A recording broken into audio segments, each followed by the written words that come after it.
कक्षा 8वीं में देखिएगा नागरिक शास्त्र अध्याय 7 का 9वां प्रश्न। ठीक है, मिट्टी को उपजाऊ बनाने के लिए कौन कौन से तरीके हैं, इन तरीकों को लिखना है पॉइंट देके। ठीक है, उत्तर लिखेंगे मिट्टी को उपजाऊ बनाने के लिए निम्न तरीकों का उपयोग किया जाना व ध्यान रखना आवश्यक है। डेज देके वो लाइन छोड़ना है।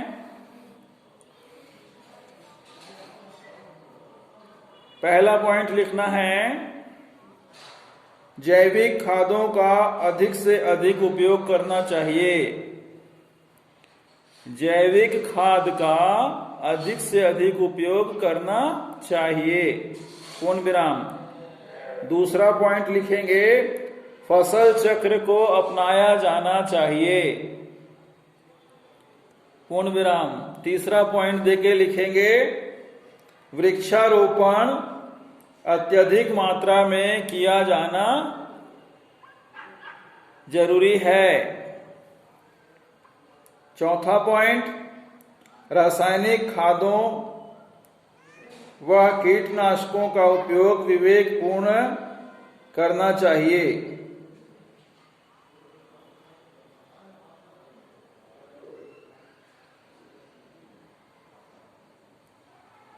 पांचवा, खेत में खाद वाली फसलें जैसे सब्जी, सूरजमुखी आदि का उपयोग करना चाहिए। छठवां, मनुष्य चारण का समुचित व्यवस्था किया जाना चाहिए। सातवां, मिट्टी के कटाव को रोकने के लिए बांध, स्टॉप डैम, ब्रैकेट में लिख सकते हैं एनीकेट आदि का निर्माण होना चाहिए। आठवां, चकबंदी द्वारा मिट्टी की उर्वरता को संरक्षित किया जा सकता है, पूर्ण विराम। 10वां प्रश्न देखिएगा क्या बोल रहा है।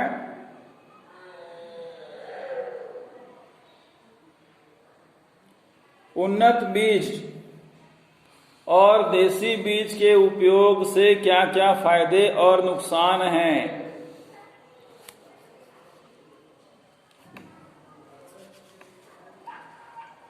उत्तर में सबसे पहले हम लिखेंगे उन्नत बीज के फायदे।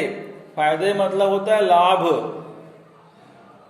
ठीक है, ब्रैकेट में लिख लेंगे लाभ, ब्रैकेट बंद, डेज देके लिखना है उन्नत बीज की पैदावार अधिक होती है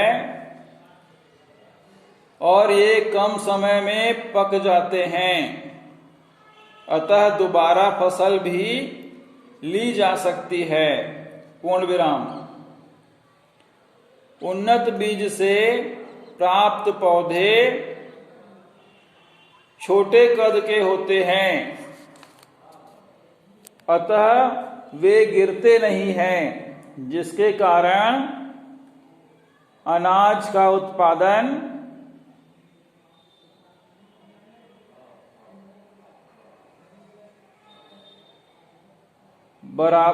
बराबर नहीं होता और फसल अच्छी होती है।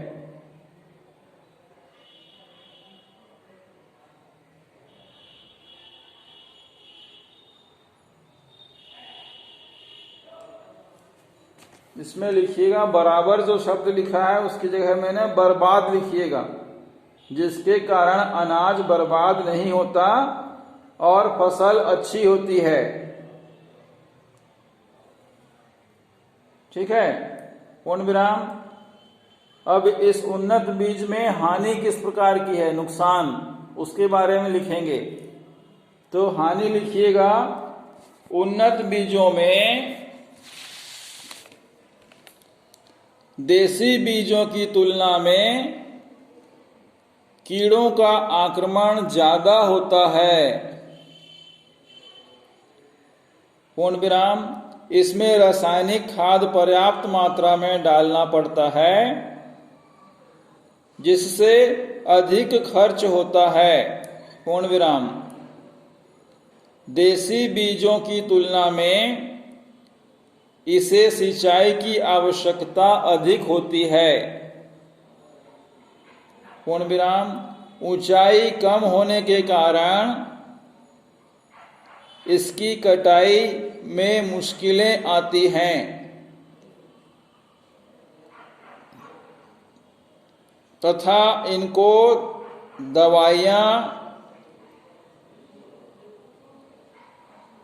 इनकी दवाइयाँ विदेशों से आती हैं, इसलिए यह बहुत महंगी होती है। पूर्ण विराम। ऊंचाई कम होने के कारण पयाल, ब्रैकेट में लिखेंगे पैरा, ब्रैकेट बंद, भी कम मिलता है। पूर्ण विराम। अब हेडिंग लिखेंगे देसी बीजों के फायदे। देसी बीजों के फायदे डेश दे के लिखना है। देसी बीजों को अधिक पानी और खाद की आवश्यकता नहीं होती।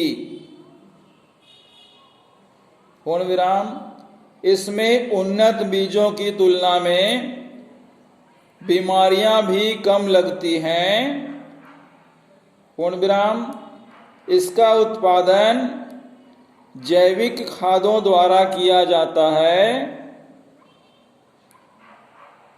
अतः इसमें खर्च कम आता है। पूर्ण विराम। देसी बीजों से कृषि करने पर मिट्टी की उर्वरकता भी लंबे समय तक बनी रहती है। पूर्ण विराम। अधिक ऊंचाई होने के कारण कटाई में आसानी होती है और पयाल, भूसा आदि भी पर्याप्त मात्रा में मिल जाता है। इस बीज को खरीदने की आवश्यकता नहीं होती है। पूर्ण विराम। इस प्रकार देसी बीजों से फसल लेना कम खर्चीला होता है। पूर्ण विराम। अब इनकी हानियों के बारे में लिखेंगे। देसी बीजों में क्या हानियां होती हैं, क्या नुकसान होता है। ठीक है, तो हानि लिखकर डेश दे के लिखना है। पहला लिख दीजिए, क्रम से लिखेंगे। देसी बीजों के फसल पकने में बहुत समय लगता है। दूसरा, ऊंचाई अधिक लेने के कारण फसलें गिर जाती हैं और बर्बाद हो जाती हैं। तीसरा, देसी बीजों की उत्पादन क्षमता भी कम है, अतः किसानों को ज्यादा लाभ नहीं मिल पाता है। चौथा लिखेंगे, ऊंचाई अधिक होने के कारण दवाइयों के छिड़काव में असुविधा होती है तथा खलिहान तक लाने में परिवहन व्यय भी अधिक पड़ता है। पूर्ण विराम।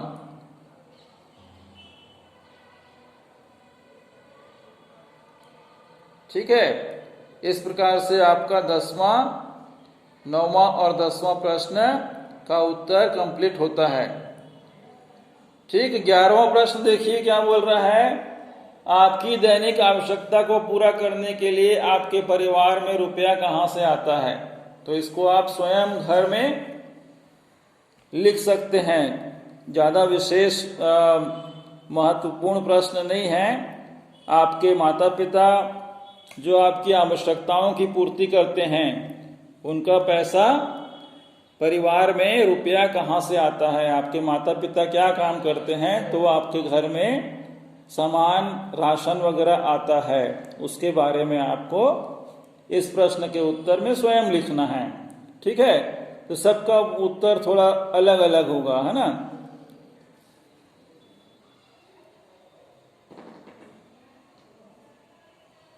देखिएगा 12वां प्रश्न अब, किसानों के हित के लिए सरकार ने कौन कौन सी योजनाएं बनाई हैं, उनके नाम लिखिए। महत्वपूर्ण प्रश्न है, ठीक है।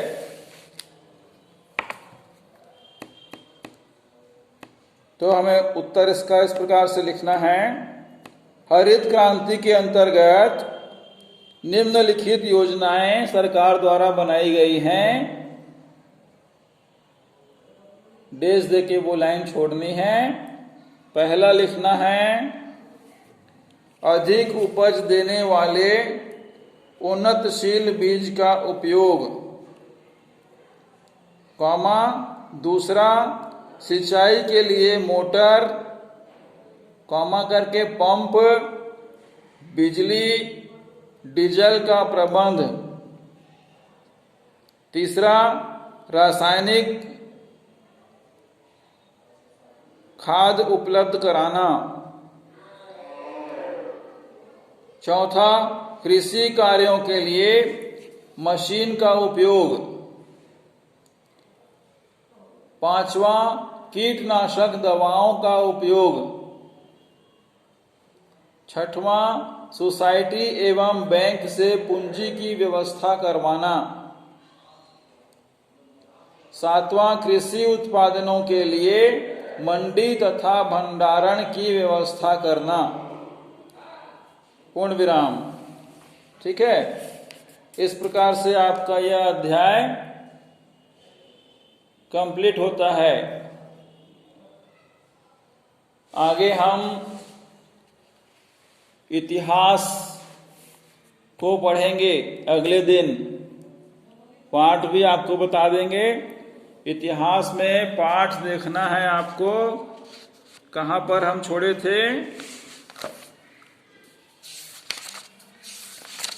नए विचार, भारतीय समाज में लोगों के नए विचार देखे थे, है ना।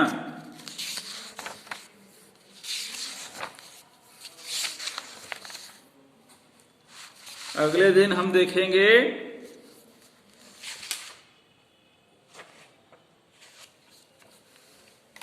अध्याय 6, भारतीय राष्ट्रीय आंदोलन। इसको हम पढ़ेंगे। आप लोग भी घर में पढ़ाई कीजिए अच्छे से इस अध्याय को, बहुत महत्वपूर्ण अध्याय है, बहुत अच्छा। इसमें आपको जानने का मौका मिलेगा कि किस प्रकार से हमारे भारतीय होने पर हमें गर्व है, किस प्रकार से हमारे देश को आजाद कराने के लिए लोगों के द्वारा बहुत से आंदोलन चलाए गए। इसके बारे में हम विस्तार से इसकी जानकारी लेंगे।